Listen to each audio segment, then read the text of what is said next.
역대하 20장 1절과 15절에서 17절까지 말씀을 다 같이 봉독하겠습니다. 그 후에 모압 자손과 암몬 자손들이 마온 사람들과 함께 와서 여호사밧을 치고자 한지라. 야하시엘이 이르되 온 유다와 예루살렘 주민과 여호사밧 왕이여 들을지어다. 야훼께서 이같이 너희에게 말씀하시기를 너희는 이 큰 무리로 말미암아 두려워하거나 놀라지 말라. 이 전쟁은 너희에게 속한 것이 아니요 하나님께 속한 것이니라. 내일 너희는 그들에게로 내려가라. 그들이 시스 고개로 올라올 때에 너희가 골짜기 어기 여루엘 들 앞에서 그들을 만나려니와 이 전쟁에는 너희가 싸울 것이 없나니 대열을 이루고 서서 너희와 함께한 야훼가 구원하는 것을 보라. 유다와 예루살렘아 너희는 두려워하지 말며 놀라지 말고 내일 그들을 맞서 나가라. 야훼가 너희와 함께 하리라 하셨느니라. 아멘. 아멘. 인사 나누겠습니다. 오늘은 참으로 좋은 날입니다. 우리 모두에게 좋은 일이 일어납니다. 할렐루야. 예수 믿는 우리에게 주신 가장 큰 축복 중에 하나가 예배의 축복입니다. 북한의 2,500만은 예배를 드리고 싶어도 예배를 못 드립니다. 예배를 드리면 다 붙잡혀서 감옥에 갑니다. 심지어는 고문을 당하고 죽임도 당하게 됩니다. 그런데 우리는 웬일인지 웬일인지 예수 믿고 구원받아 하나님의 자녀가 되고 매주일 주의 전에 나와서 예배 드릴 수 있는 특권을 주신 것을 감사하고 또 감사하고 또 감사해야 될 것입니다. 사랑하는 자여 내 영혼이 잘됨 같이 내가 범사에 잘되고 강건하기를 내가 간구하노라.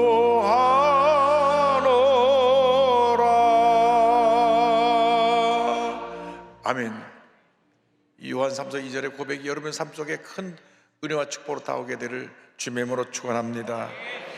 오늘 본문은 역대하 20장을 가지고 전쟁은 하나님께 속한 것이니 이 같은 제목으로 함께 말씀의 은혜를 나누기 원합니다. 제목을 한번 크게 따라 주시기 바랍니다. 전쟁은 하나님께 속한 것이니, 전쟁은 하나님께 속한 것이니. 우리가 믿고 섬기는 하나님은 참으로 좋으신 하나님이십니다. 사랑의 하나님, 자비의 하나님, 긍휼의 하나님이십니다. 우리가 믿고 섬기는 하나님은 우리가 하나님을 믿고 의지하고 주님대로 살아갈 때에 놀라운 은혜와 축복을 더해 주시는 좋으신 하나님이신 것입니다. 우리가 일생 살아가는 동안 하나님 잘 섬기고 하나님의 은혜 가운데 복받은 인생을 살아가는 주님의 자녀가 되어야 할 것입니다. 우리를 향한 하나님의 뜻은 재앙이 아니고 평안이고 축복인 것입니다. 오늘 성경 본문은 구약 유다 여호사밧 왕 때 일어났던 일입니다. 여호사밧 왕이 영적으로 침체했던 유다 왕국에 대개혁 운동을 일으켰습니다. 백성들이 회개하고 기도하게 하고 무너진 법조를 바로 세워서 나라가 부흥하는 기초를 놓았습니다. 역대하 19장 4절로 6절은 설명합니다. 여호사밧이 예루살렘에 살더니 다시 나가서 브엘세바에서부터 에브라임 산지까지 민간에 두루다니며 그들의 조상들의 하나님 여호와 야훼께로 돌아오게 하고 또 유다 온 나라의 견고한 성읍에 재판관을 세우되 성읍마다 있게 하고 재판관들에게 이르되 너희가 재판하는 것이 사람을 위하여 할 것인지 야훼를 위하여 할 것인지를 잘 살피라. 너희가 재판할 때 야훼께서 너희와 함께 하심이니라. 백성들이 회개하고 주님께 돌아오고 법질서가 바로 서게 되니까 나라가 부강하게 되었습니다. 유다 나라가 붕하게 되니까 그 주변에 아람 진영에 있던 나라들이 저 유다 나라가 다시 부강해지려고 하니까 우리의 위협이 되니 아예 저들을 쳐들어가서 짓밟아 버려야 되겠다. 연합군을 만들어서 공격합니다. 유다를 공격해온 연합군에 대하여서 20장 1절은 설명합니다. 그 후에 모압 자손과 암몬 자손들이 마온 사람들과 함께 와서 여호사밧을 치고자 한지라. 그 후에라고 하는 말은 유다 왕국이 스스로 개혁하고 크게 부흥하게 되었을 때에 저들이 공격해 왔다고 하는 말입니다. 이것은 하나님의 백성에 대한 악한 원수마귀의 계획입니다. 악한 원수마귀가 하는 일은 우리 하나님의 사람들을 도둑질하고 죽이고 멸망시키는 것뿐입니다. 영적 대부흥도 일어나면 악한 원수마귀는 어떻게 하든지 벌떼처럼 달려들어서 교회 부흥을 가로막고 시험을 들게 하고 문제를 일으키고 여러 가지 어려움을 처하게 만드는 것입니다. 그러나 그때 우리가 하나님 앞에 엎드려 기도하고 하나가 되면 더 큰 부흥의 역사가 일어날 줄로 믿습니다. 악한 원수마귀의 그 하는 일은 늘 하나님의 사람들을 참수하고 괴롭히고 상처를 주는 일입니다. 하나님께 인정받았던 의인으로 불리었던 동방의 거부 욥은 하나님을 잘 섬겨서 복을 받았는데 마귀들이 하나님께서 참수합니다. 하나님, 욥이 저렇게 하나님을 잘 섬기는 것은 많은 축복을 받아서 그런 것이니 한번 축복을 빼앗아 보면 욥의 그 섬기는 그 신앙의 모습이 진짜인지 가짜인지 알게 될 것입니다. 그래가지고 마귀가 욥을 쳤습니다. 하루아침에 그 전 재산이 다 날아가고 하루아침에 집이 무너져서 10자녀가 다 죽고 몸을 쳐서 악성 비흡병으로 겨장을 벗고 긁어야 되고 그 모습을 본 부인은 참아 볼 수 없어서 하나님을 저주하고 죽으시오 고개를 돌리고 떠나고 친구들은 와서 너 무슨 죄를 져서 그러냐고 그를 비난했습니다. 그러나 이 모든 일에 하나님의 사람 욥은 원망하거나 불평하지 않았습니다. 욥기 1장 22절입니다. 이 모든 일에 욥이 범죄하지 아니하고 하나님을 향하여 원망하지 아니하니라. 믿음의 사람들은 어떤 문제를 만나고 어려움 당했든지 절대로 원망하지 아니합니다. 불평하지 아니합니다. 남 탓하지 아니하는 것입니다. 사람들이 어려움에 빠지면 내가 부모님을 잘못 만나서, 내가 친구를 잘못 만나서, 내가 못된 사장을 만나서 이렇게 됐다고 남 탓을 합니다. 그러나 믿음의 사람들은 어려움 당할 때 그런 원망과 불평을 하지 않습니다. 내가 하나님 앞에서 잘못된 것이 무엇인가를 한번 돌이켜보고 주의 법을 간구하며 엎드려 기도하는 것입니다. 적군이 쳐들어왔을 때 유다 백성들이 하나님 앞에 도우심을 간구했습니다. 여호사밧과 함께 한 사람이 급히 와서 다음같이 보고합니다. 왕이여, 큰 무리가 쳐들어오는데 그 무리가 아주 가까이 와 있습니다. 역대 20장 2절입니다. 어떤 사람이 와서 여호사밧에게 전하여 이르되 큰 무리가 바다 저쪽 아람에서 왕을 치러 오는데 이제 하사손다말 곧 엔기디에 있나이다 하니, 큰 무리가 바로 우리 문턱에 다 와 있습니다. 그 말을 듣는 순간 여호사밧 왕의 마음에 덜컥 두려움이 들어왔습니다. 그런데 성경을 보니까 두려움이 마음속에 찾아왔을 때 그는 문제를 바라보지 아니하고 환난을 바라보지 아니하고 적군을 바라보지 아니하고 하나님을 바라보았습니다. 20장 3절입니다. 여호사밧이 두려워하여 야훼께로 낯을 향하여 간구하고, 그리고 온 백성에게 우리가 다 금식하며 하나님께 부르짖자 선포했습니다. 20장 3절 4절입니다. 온 유다 백성에게 금식하라 공포하며 유다 사람이 야훼께 도우심을 구하려 하여 유다 모든 성읍에서 모여와서 야훼께 간구하더라. 금식하자, 우리 하나님께 부르짖자. 그러니까 저들이 다 성전에 모여서 기도하기 시작했습니다. 여러분, 이 귀한 성전은 하나님 앞에 기도하는 집입니다. 기도할 때 하나님의 은혜가 임하는 것입니다. 하나님의 축복이 임하는 것입니다. 문제가 해결되는 것입니다. 여도수 목교회가 오늘날 이게 세계 최대 교회로 쓰임받게 된 비결이 어디 있습니까? 물으신다면 그건 첫째도 기도고 둘째도 기도고 마지막도 기도입니다. 하나님께서 이 교회를 사랑하시고 우리 조영기 목사님을 세워주셔서 위대한 하나님의 종으로, 기도종으로 기도마다 응답하게 해주시고 오늘 여기까지 있게 만들어 주신 것입니다. 우리가 그 기도의 영성을 본받아서 모여서 기도하고 흩어져 전도할 때 하나님의 큰 축복이 함께하게 된 것입니다.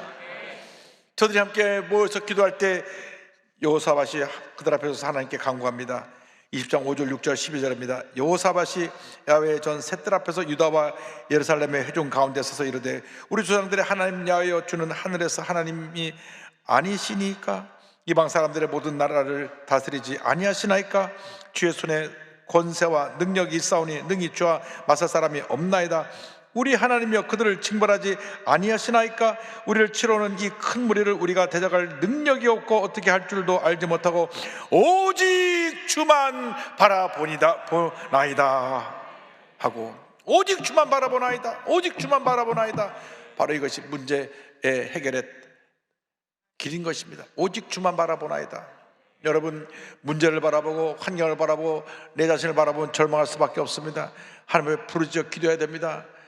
여호사밧 솔로몬 왕이 성전 봉헌식 때 드렸던 기도를 기억하면서 이와 같이 기도합니다. 8절 9절에 그들이 이 땅에 살면서 주의 이름을 위하여 한 성소를 주를 위해 건축하고 이르기를 만일 재앙이나 난리나 견책이나 전염병이나 기근이 우리에게 임하면 주의 이름이 이 성전에 있으니 우리가 이 성전 앞과 주 앞에 서서 이 환난 가운데서 주께 부르짖은 즉 들으시고 구원하시리이다 하였나이다. 절망의 때가 기도할 때입니다. 위기는 기회입니다. 부르짖어 기도할 때 기적은 일어나는 것입니다. 축복은 다가오는 것입니다. 은혜가 우리 모두에게 임하게 되는 것입니다. 그 기도를 하나님 응답하셨습니다. 우리가 기도할 때 하나님은 그 귀를 기울여 응답하십니다. 20장 15절 17절에 선지자를 통해서 말씀을 선포하십니다. 야하시엘이 이르되 온 유다와 예루살렘 주민과 여호사밧 왕이여 들을지어다. 여호와께서 이같이 너에게 말씀하시기를 너희는 이 큰 무리로 말미암아 두려워하거나 놀라지 말라. 이 전쟁은 너에게 속한 것이 아니요 하나님께 속한 것이니라. 이 전쟁에는 너희가 싸울 것이 없나니 대열을 이루고 서서 너희와 함께한 야훼가 구원하는 것을 보라. 유다와 예루살렘아 너희는 두려워하지 말며 놀라지 말고 내일 그들을 맞서 나가라. 야훼가 너와 함께하리라 하시느니라 하매. 이 전쟁은 하나님께 속한 것이 두려워 말고 담대히 나가라. 너희들은 싸울 것이 없다. 내가 다 싸워줄 것이다. 할렐루야. 기도는 응답입니다. 문제 해결의 열쇠입니다. 기도할 때 하나님이 들으시고 역사하시는 것입니다. 우리가 우리 스스로 문제를 해결했다고 이리 뛰고 저리 뛰면 하나님은 가만히 구경하고 계십니다. 오히려 더 문제가 커지고 더 큰 절망에 우리가 빠지게 되는 것입니다. 우리가 내 힘으로 해결했다고 이리 뛰고 저리 뛸 것이 아니라 그때가 바로 하나님께 엎드려 부르짖어 기도할 때인 것입니다. 예레미야 33장 3절로 말씀합니다. 너는 내게 부르짖으라. 내가 내게 응답하였고 내가 알지 못하는 크고 은밀한 일을 내게 보이리라. 내게 부르짖으라. 부르짖으라. 부르짖으라. 부르짖어야 되는 것입니다. 간절히 부르짖어 기도할 때 기적이 임하는 것입니다. 축복이 임하는 것입니다. 응답이 임하는 것입니다. 문제 해결이 다가오는 것입니다. 저들이 기도하고 응답받고 나니까 너무 감사해서 하나님의 감사와 찬양과 영광을 돌렸습니다. 오늘 성경 말씀 20장 18절 19절 보니까 여호사밧이 몸을 굽혀 얼굴을 땅에 대니 온 유다와 예루살렘 주민들도 야훼 앞에 엎드려 야훼께 경배하고 그앗 자손과 고라 자손에게 속한 레위 사람들은 서서 심히 큰 소리로 이스라엘 하나님 야훼를 찬송하니라 말씀합니다. 이 말씀 듣고 그 여호사밧 왕이 하나님 앞에 엎드렸습니다. 왕이 겸손히 엎드리니까 온 유다 백성이 다 엎드렸습니다. 엎드리니까 찬양을 담당한 레위 지파가 찬양을 불렀습니다. 하나님께 감사했습니다. 여러분, 절망의 때 문제의 때 엎드려 기도하고 주님을 찬양하시기 바랍니다. 찬양하고 또 찬양하고 또 찬양하시기 바랍니다. 하나님의 놀라운 역사가 우리에게 임하게 되는 것입니다. 찬양은 곡조 있는 기도입니다. 우리가 마음과 뜻을 다하여 주님께 찬양하고 경배할 때 하나님의 은혜가 임하고 축복이 임하고 닫혔던 문이 열려지게 되고 하나님의 축복이 우리에게 넘치게 부어지게 되는 것입니다. 여호사밧 왕이 전쟁터에 나가면서 긍정의 고백을 합니다. 20장 1절입니다. 이에 백성들이 아침에 일찍 일어나서 두가 들로 나가니라. 나갈 때 여호사밧이 서서 이르되 유다와 예루살렘 주민들아 내 말을 들을지어다. 너희는 너희 하나님 야훼를 신뢰하라. 그리하면 견고히 서리라. 그의 선지자들을 신뢰하라. 그리하면 형통하리라 하고 아침 일찍 일어나서 백성들을 권면합니다. 하나님을 믿고 의지하고 나가라. 하나님을 신뢰하라. 하나님을 신뢰하라. 하나님을 신뢰하라. 하라. 하나님과 우리를 대신하여 싸워주신다고 하셨으므로 이제 우리가 할 것은 없다. 우리는 하나님을 찬양하면 된다. 그래서 찬양대를 주께서 찬양대 가운을 입히고 앞에 내보내서 찬양을 부르며 전진하게 합니다. 할렐루야. 21절입니다. 백성과 더불어 의논하고 노래하는 자들을 택하여 거룩한 예복을 입히고 군대 앞에서 행진하며 야훼를 찬송하여 이르기를 야훼께 감사하세 그 인자하심이 영원하다 하게 하였더니, 감사하고 찬양하며 나가니까 하나님께서 역사해 주셔서 저들 진영 가운데 막 서로 다툼이 생겨나게 해서 저들을 완전히 멸망하게 만들어 주셨습니다.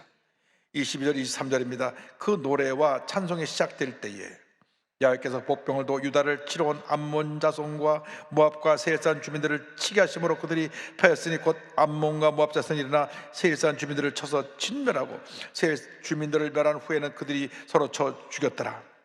3개의 연합군이 왔는데 2개 연합군이 한쪽 족속을 완전히 다 멸하고 나면 나머지 둘이 서로 싸우고 다 죽고 말았어요. 야, 얼마나 전쟁이 멋있는지. 그냥 칼 한번 휘둘러보지 않고 활 한번 쏘지 않냐고 그냥 지켜보고 있었으면 찬양했더니 하나님이 다 역사하셔서 자기들끼리 싸워 다 멸망해버리고 말았습니다. 할렐루야. 절망 중에 문제 가운데 어려움 나갈 때 찬양하고 또 찬양하고 또 찬양하고 또 찬양하시기 바랍니다. 완전히 망한 후에 저들에게 가서 전리품을 거둬오는 데만 3일이 걸렸다고 성경 말씀합니다. 24절 25절입니다. 유다 사람이 들망대에 이르러 그 무리를 본즉 땅에 엎드러진 시체들 뿐이요 한 사람도 피한 자가 없는지라. 여호사밧과 그의 백성이 가서 적군의 물건을 탈취하세 본즉 그 가운데 재물과 의복과 보물이 많이 있으므로 각기 탈취하는데 그 물건이 너무 많아 능히 가져갈 수 없을 만큼 많음으로 사흘 동안에 거두어 드리고. 여러분, 감사하고 찬양하면 이런 기적이 일어나는 것입니다. 손 하나 쓰지 않고 완전히 전쟁에서 승리할 뿐 아니라 그들이 갖고 왔던 모든 귀한 보물을 다 전리품으로 가지고 돌아오게 된 것입니다.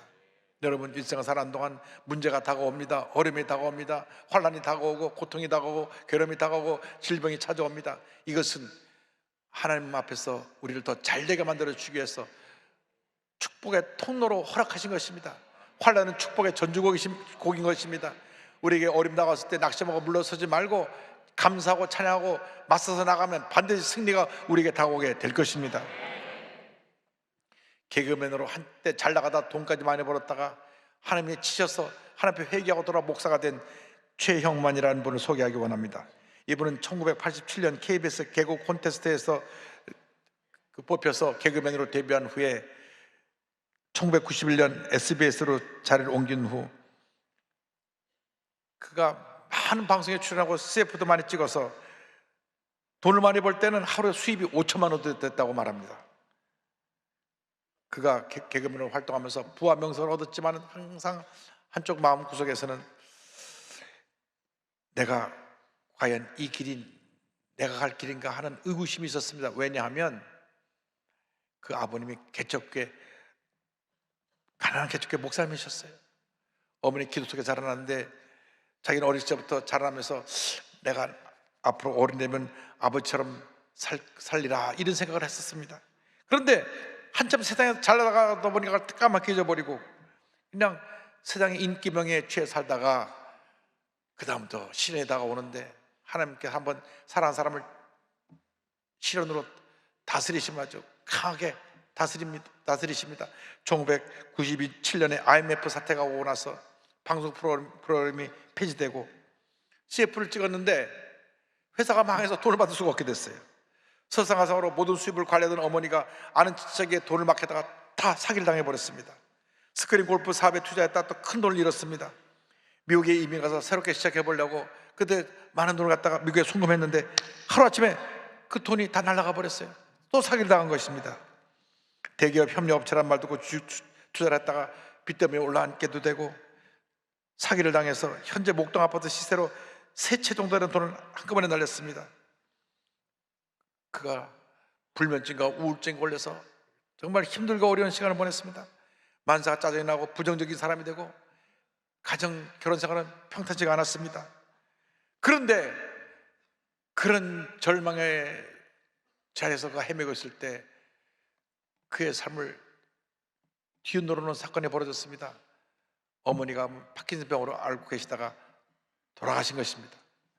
어머니가 자기 재산을 다 잃었기 때문에 어머니하고 사이가 안 좋아서 어머니를 등지고 살았는데 어머니가 벌컥 세상을 떠나신 거예요. 그런데 이모가 장례식을 하는데 너희 어머니가 평소에 너 TV만 나오면 너를 보면서 내가 있을 곳은 거기가 아닌데 말씀하시단다. 그것이 어머니의 유언인 것을 알게 됐습니다. 그렇구나. 내가 하나님 기뻐하신 길을 가야 되는데 세상에 나가서 돈과 명예와 이런 걸 얻다 보니까 내가 이런 어려움에 처하게 됐구나. 그가 그 자리에 꼬꾸라져서 회개하고 주님께 돌아왔습니다. 그가 하나님 앞에 엎드려 기도하고 회개하고 나서 단번에 술을 끊고 그에게 있던 그 불면증과 우울증이 순식간에 사라져버리고 그 하나님 은혜에 감사해서 예능이라고 하는 그 간증집 책자도 내고 그리고 본인이 어머니의 유언에 따라서 주의종의 길을 갑니다. 40대 중반 늦은 나이에 장로회 신학대학원에 입학해서 공부해가지고 2020년 4월 28일 드디어 대한예수교 장로회 통합교단에서 목사 안수를 받습니다. 할렐루야. 근데 하나님이 얼마나 우리 목사님을 사랑하시는지 그걸로 시련이 끝이 아니에요. 어느 날 안면마비가 와서 병원에 갔는데 뇌종양입니다. 약성 뇌종양이 와가지고 18시간 거쳐서 뇌를 열고 수술을 했고요. 수술을 때 재수술을 거쳐서 완치가 됐지만 결과로 한쪽 청력을 상실해서 듣지 못하게 됐습니다. 그러나 그런 절망 가운데서 그는 하나님께 감사하고 찬양하면서 주님께 나아갑니다. 내가 이런 고난이 다가온 것은 나처럼 고난당한 사람들에게 꿈과 희망을 주고 저들에게 기쁨을 주기 위해서 이런 고난을 주신 것이라고 생각하면서 지금 인천의 한 작은 교회를 섬기고 있습니다. 이와 같은 고백을 했습니다. 사람이 뼈를 소홀히 하면 골절이 일어날 수 있다. 마찬가지로 말씀을 소홀히 하면 인생의 골절이 온다. 이 땅에서 아무리 성공한 인생을 살았다 하더라도 부서짐이 된다. 반대로 힘든 삶이 없을지라도 말씀을 의지하면 세워진 인생이 된다. 말씀은 인생의 핵심이고 복음의 뼈다. 할렐루야. 아무리 힘들어도 아무리 어려워도 약속의 말씀을 잡고 믿음으로 전진 또 전진 또 전진한 여러분 되시기를 주님의 이름으로 축원합니다. 기도하겠습니다. 사랑과 은혜와 자비가 무한하신 하나님 아버지, 짧은 인생을 살아가는 동안 예수 잘 믿고 하나님 뜻 가운데 하나님 영광에 살다가 기쁨으로 주를 맞이할 수 있는 저희 모두가 될 수 있도록 은혜 내려 주옵소서. 예수님의 이름으로 기도 올리옵나이다. 아멘.